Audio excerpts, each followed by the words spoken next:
Hello friends, welcome back to our channel. இந்த விட நம்ம என்ன இன்ஃபர்மேஷன் பார்க்க போகிறோம்னு பார்த்தீங்கன்னா, ஊறுகாய் துணி ஆபரணங்கள் தயாரிக்க கிண்டியில் வர 21, 22 பயிற்சி நடக்குது.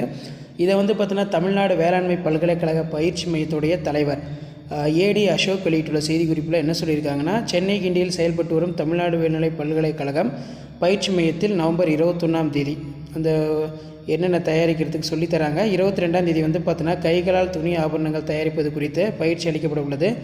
ஸோ இதில் பார்த்திங்கன்னா நமக்கு யார் யார் கலந்துக்கலாம் அப்படிங்கிற மாதிரி கொடுத்துருக்காங்க. பயிற்சி வகுப்புகள் கலந்து கொள்ள விரும்பும் அந்த நம்பருக்கு பார்த்திங்கன்னா கால் பண்ணி முன்பதிவு பண்ணப்பட சொல்லியிருக்காங்க. ஸோ இதை ஃபாலோ பண்ணிக்கோங்க. இன்ட்ரெஸ்டட் பர்சன் பார்த்தீங்கன்னா நீங்கள் போகலாம். ஏன்னா இதுவும் பார்த்தீங்கன்னா நமக்கு ஒரு கைத்தொழில் மாதிரி தான். ஸோ எப்படி மேக் பண்ணுறாங்கன்னு சொல்லி ஃபுல்லாக உங்களுக்கு கிளாஸ் எடுப்பாங்க. ஸோ வீடியோ இம்பார்ட்டன்ட் ஃப்ரெண்ட்ஸுக்கு ஷேர் பண்ணிடுங்க. மாணவனாசர் யூடியூப் சேனல் சப்ஸ்கிரைப் பண்ணிடுங்க. கீழே இருக்கக்கூடிய இந்த பெல் ஐக்கனை ப்ரெஸ் பண்ணி ஆன் வைங்க. அப்போ தான் நான் அப்லோட் பண்ணக்கூடிய வீடியோ எல்லாமே தொடர்ந்து நோட்டிஃபிகேஷன் உங்களுக்கு ஷோ ஆகிட்டே இருக்கும். தேங்க்யூ.